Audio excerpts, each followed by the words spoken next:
I was an archaeologist who dug up the wrong tomb. History wasn't just my subject, it was my sanctuary. For as long as I could remember, the past felt safer than the present. It was complete, its stories already written. After a doctorate and years of fieldwork, I'd learned to temper my dreams of finding another Rosetta Stone with the quiet satisfaction of pottery shards and intact middens.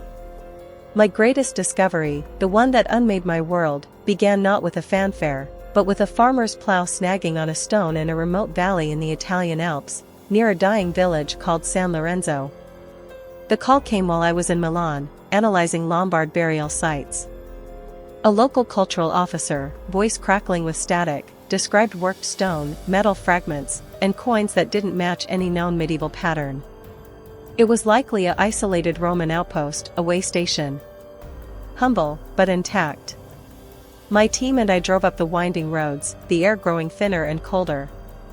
San Lorenzo clung to the mountainside like lichen, a cluster of gray stone houses whose population had dwindled to a handful of elderly residents.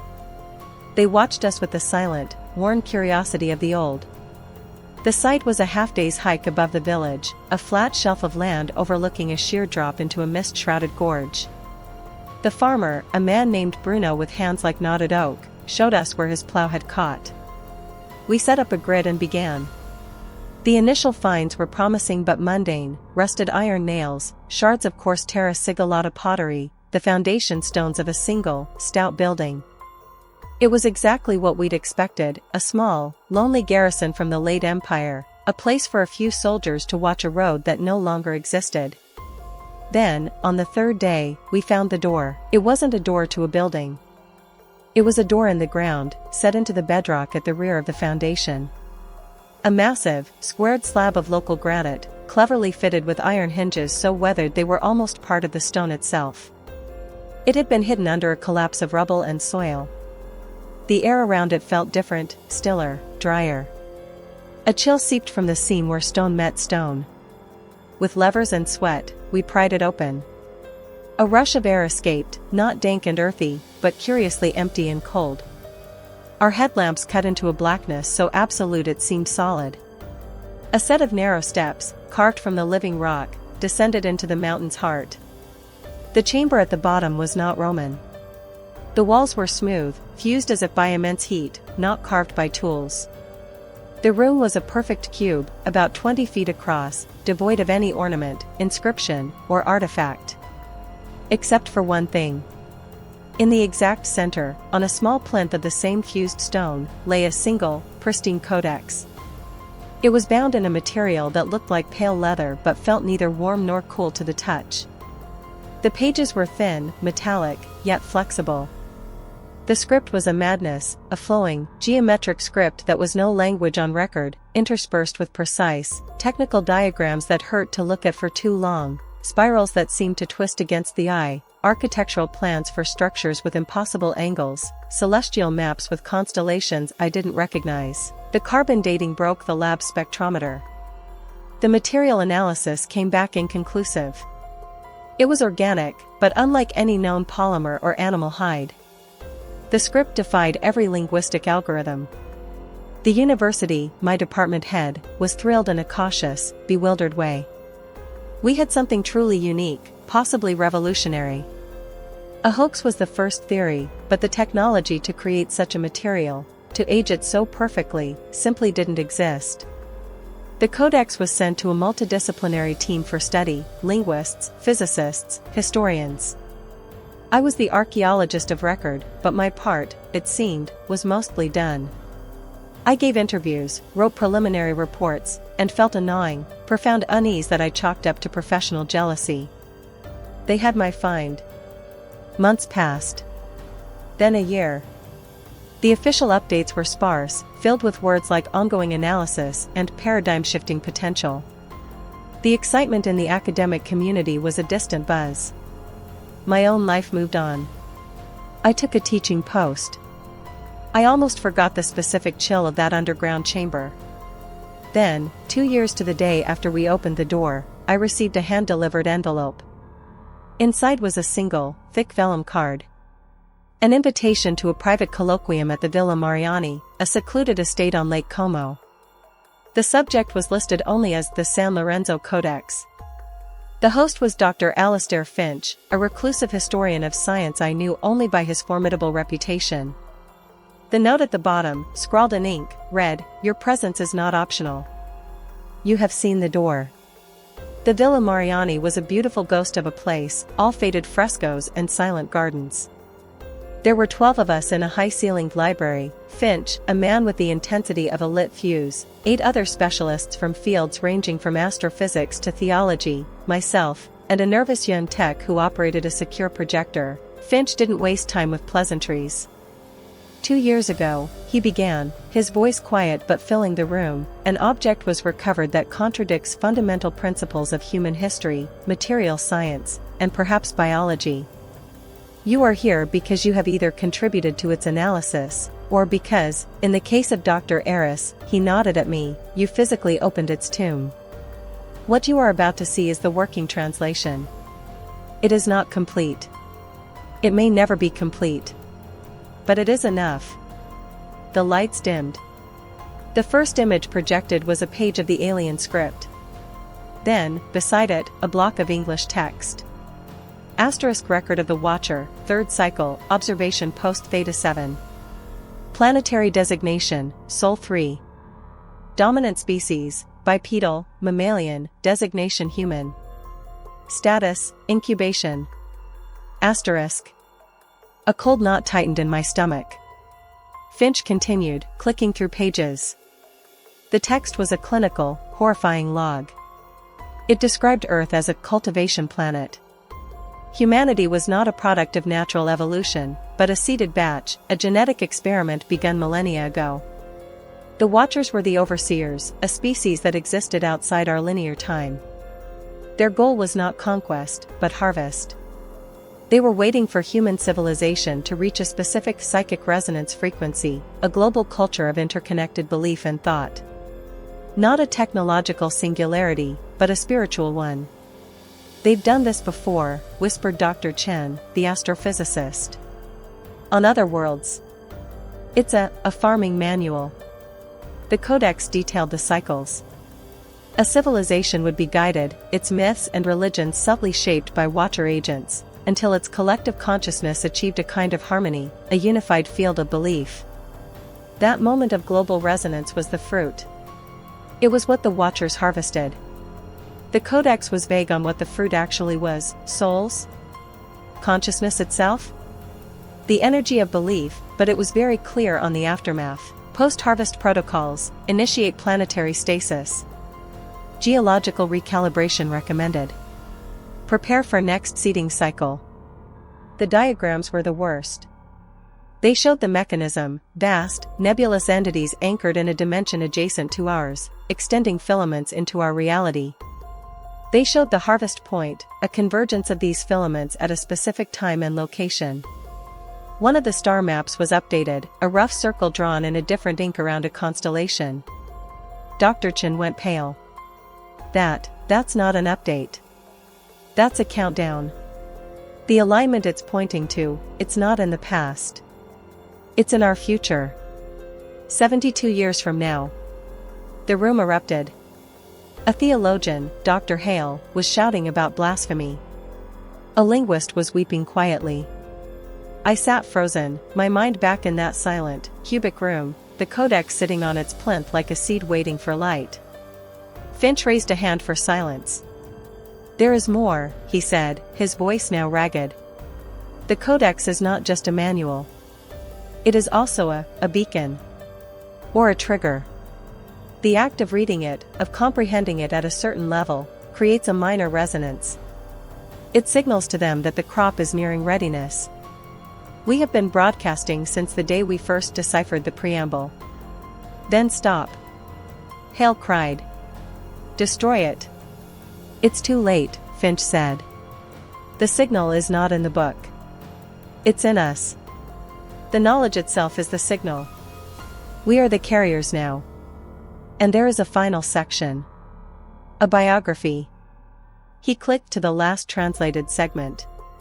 The script here was different, less technical, more narrative. It was written by a watcher who had taken a permanent, physical form to walk among humanity, to guide the cultivation process from within. It called itself Kalon. I have walked among them for 19 of their centuries, it wrote. I have been a shepherd in their hills, a monk in their monasteries, a scientist in their labs. I have gently steered their philosophies, their arts, their wars towards the necessary unity. I have planted the seeds of their unifying faiths. I am the stone upon which their church is built. I am the silence between their notes of prayer. I await the chorus. The narrative described Kalon's lives, a Byzantine stylite, a medieval alchemist, a Renaissance painter, an Enlightenment philosopher. Always influencing, guiding, pruning. It spoke of its loneliness, its growing, disturbing fondness for the crop. It described the other watchers as patient, indifferent, vast. Kalon was the gardener who had grown to love the garden, even as he prepared it for the scythe. The final entry was recent. The signal has been received. The beacon is lit. The harvesters are stirring in the deep places. My work is almost done. Yet, I find I do not wish for the silence that follows the chorus. I have walked in the sun. I have felt their fleeting warmth. I may yet, rebel. But I am only one. And they are legion. They are coming. The projector shut off. The room was left in the gloomy afternoon light. Where is Kalon now? I asked, my voice hoarse. Finch looked at me, his eyes hollow. We don't know. The text ends. But it implies he is still here. Among us. An immortal being who shaped our history, who now regrets it. We have to find him, I said. Why? Snapped Dr. Hale. To pray to him? He's the architect of this abomination. No, I said, the idea forming even as I spoke. Because he's the only one who knows how the harvest works. If he regrets it, he might be the only one who knows how to stop it. Finding a 2,000-year-old alien entity who doesn't want to be found is, unsurprisingly, difficult. The team fractured. Hale and 2 others denounced the whole thing as an elaborate, satanic hoax and left, vowing to expose us. They died in a car accident on the winding road away from the villa. The police called it tragic. We knew it wasn't. Finch believed Kalon would be hiding in plain sight, likely in a position of quiet influence, an archivist, a retired professor, a philanthropist. He used his resources to cross-reference historical patterns from the codex with modern individuals. Dr. Chen and the others focused on the scientific implications, trying to understand the resonance theory, searching for empirical evidence of the Watcher's dimension. I took a different path. The codex had been buried in that mountainside for a reason. It was a record, but also a trigger. And it had been placed. By whom? Kalon? Or someone, or something else? I became obsessed with San Lorenzo. I returned to the village. It was emptier than before. Bruno, the farmer, was gone. Moved to the city to live with his son, the remaining old women told me, but their eyes slid away from mine. The valley felt watchful. I hiked up to the site alone. The excavation had been filled in by the university, a matter of preservation. It was just a scar in the earth now. But I didn't go to the dig site. I walked past it, to the edge of the gorge. The mist swirled below, perpetual and thick. According to local legend, it was called La Bocca del Silenzio, the mouth of silence. Birds wouldn't fly over it. Sound seemed to die there. Standing there, a memory from the dig surfaced, something I'd dismissed. On the day we found the door, Bruno had crossed himself violently. I'd asked him what was wrong. He'd muttered an old local rhyme, a nonsense chant children used. When the mist below turns to wine, beware the watchers in the line. They built a city on the spine of time, of time, of time. A city on the spine of time. I looked at the mist. What if it wasn't just weather? What if it was a boundary, a veil? The codex mentioned deep places. What was deeper than a gorge that never saw the sun? My research into local folklore was frantic. I found fragments of stories about the gentle folk or the still people who lived in the mountain before men came. They were not described as evil, but as distant, like stones that watched. They were said to have built a city of echoes where every sound ever made was preserved. The entrance was always described as a mouth. I wasn't a spelunker, but I had ropes and a desperate need for answers. I found a treacherous goat path that led partway down the cliff face, ending at a ledge shrouded in mist. The rock behind the ledge wasn't solid. It was an opening, tall and narrow, like a vertical slit, a mouth. The mist poured from it like cold breath. Inside, the world changed. The laws of physics didn't so much break as they became soft. The tunnel sloped downward, but the angle felt wrong. My flashlight beam didn't cast shadows correctly. The air was not just still, it was thick, resistant. And there was sound, a low, subaudible hum that vibrated in my teeth, a chorus of whispers just below comprehension. The city of echoes. I walked for what felt like hours or minutes. Time was fluid here. The tunnel opened into a cavern so vast my light couldn't find its ceiling. And there, built into the cavern walls, covering every surface, was the silent city. It was architecture from a nightmare of geometry. Towers leaned at angles that should have made them collapse. Bridges looped in Mobius strips. Windows looked into rooms that were inside out. It was made of the same fused, seamless stone as the codex chamber. It was terrifyingly empty, yet it felt occupied. The hum was louder here, the whispers more distinct. I could almost make out words in dead languages, in my own childhood voice. In the center of the cavern was a plaza. And in the plaza, a figure sat on a bench of stone, looking at a still, black pool. He was old, dressed in simple, modern hiking clothes. But his posture was ageless. He didn't turn as I approached, my boots making no sound on the impossibly smooth ground. "You found the back door," he said. His voice was pleasant, mild, but it carried in the strange air like it was spoken directly into my ear. Most who come through the mouth get lost in the echoes. Their minds add to the chorus. You have a strong focus. The focus of a digger. An opener of doors. Kalon, I breathed. He finally turned. His face was unremarkable, kindly, wrinkled, with eyes that were a calm, watery blue. But if you looked into them for more than a second, you saw depths that weren't human. You saw the cold patience of eons, and within it, a profound, weary sorrow. "That is one of my names," he acknowledged. "You have read my confession. My folly. Is it true?" I asked, the question sounding pathetic in the immensity of the city. "All of it?" "Yes," he said simply. "We are farmers. You are the crop. Your faith, your art, your love, your collective consciousness, it is a light in the darkness. We cultivate it. We harvest it. It sustains something far greater than you can imagine. Something that lives between the stars, in the cracks of reality. You're going to destroy us." "No," he said, and there was genuine pain in his voice. "Not destroy. The harvest is gentle. From your perspective. The resonance peaks, and for one shining moment, all of humanity is truly, perfectly connected. One mind, one soul. It is the heaven your prophets glimpsed. And then, the connection is severed at the source. The light goes out. The world continues, biologically. But the spark, the thing that makes you you, the thing that yearns and creates and believes, that is gone. A planet of beautiful, empty vessels. A silent world. Ready for the next seeding, in 100 millennia. The horror of it was so vast it was almost peaceful. Not fire and brimstone, but the ultimate quiet. You wrote that you might rebel, I said, clinging to the only hope there was. He looked back at the pool.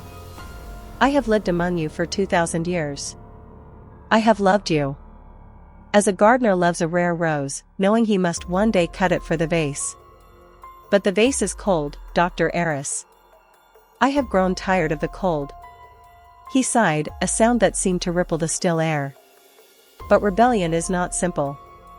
I am a single blade of grass in a field, trying to stop the scythe. My colleagues are already awakening. They feel the approaching resonance. They are preparing the instruments. The codex, I said. It's a trigger. We read it. We're signaling them. It is one signal of many, Kalon said. A confirmation. Your global connectivity, your internet, your satellite prayers, it all adds to the frequency. The codex was my final report. Buried, I hoped, forever. You dug it up. You accelerated the timeline. He looked at me, and for the first time I saw something like fear in those ancient eyes. They know I have wavered. They will come for me first. Help us stop it, I pleaded. I cannot stop the harvest, he said. But there might be a way to spoil the crop, he explained. The harvest required a specific, pure resonance, a unified frequency of belief and consciousness. If that frequency could be corrupted, injected with a dissonant signal, a massive, global pulse of chaotic, discordant, unbelieving thought, it might render the crop inedible. It would be a psychic scream so loud it would shatter the tuning. But how? I asked. How do you make 7 billion people have the same chaotic thought? You don't, he said. You use their own network against them. The same web that connects them, that raises the resonance, can be used to carry the poison. A meme, but in the ancient sense. An idea virus. Not of faith, but of primal, undeniable doubt. Not a lie, but a truth so awful it unravels belief. The truth of the harvest itself. We'd have to tell the world everything, I said, stunned. And you would have to make them believe it, instantly, universally, Kalon said.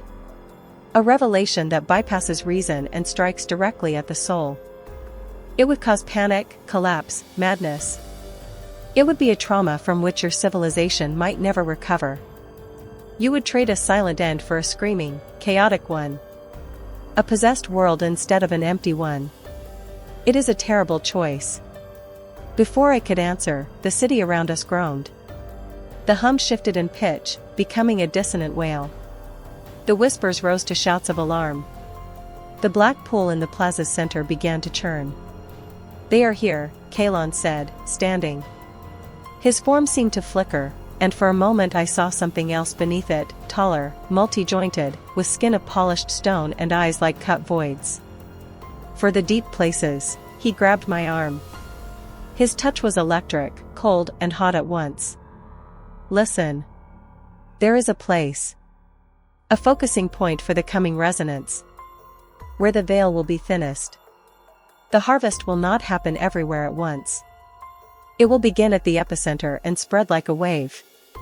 You must be there. You must release the dissonance there, at the moment the harvest begins. It is your only chance. Where? I shouted over the rising cacophony. The city was melting around us, the impossible geometry shifting, walls flowing like liquid. Where it was always meant to be, he cried, his voice blending with the wail of the city. Where humanity's greatest concentration of focused belief has always been. The Vatican. Rome. The floor beneath us dissolved into light.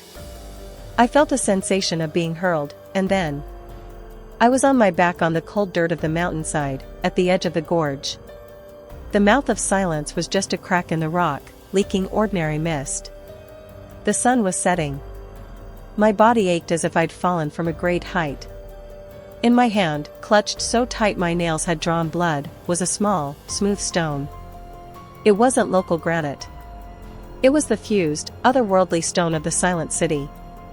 And etched into its surface, not by any tool, was a date and a time. 72 years from the discovery of the codex? No. The date was 3 weeks from today. The countdown wasn't celestial. It was ceremonial. The final, focused resonance would be triggered by a specific event, a global prayer, a holy day of unprecedented scale. I pulled out my phone, my fingers trembling.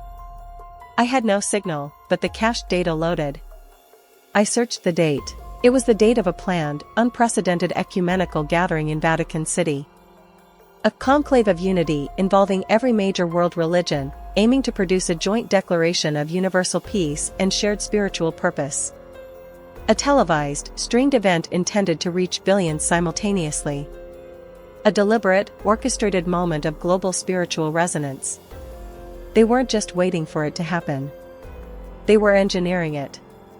My phone buzzed suddenly, a single bar of signal catching. A news alert flashed, breaking, historic interfaith ceremony at Vatican confirmed for, date. Pope, patriarchs, imams, rabbis, and global spiritual leaders to participate. Expected global audience over 4 billion. The harvest wasn't an act of nature. It was a scheduled ritual. And we had just RSVP'd for the entire human race. I ran down the mountain in the gathering dark, the stone burning a hole in my palm. I had to find Finch. I had to tell the others. We had 3 weeks to figure out how to hack the single most watched event in human history and inject a universe-shattering truth into the signal. To turn a global prayer into a global scream. And as I ran, I felt the eyes on me. Not from the trees, but from the spaces between them. From the deepening shadows where the shape of things seemed subtly wrong. The watchers were awake. And they knew their wayward gardener had spoken to a weed. The chase had begun. The final dig.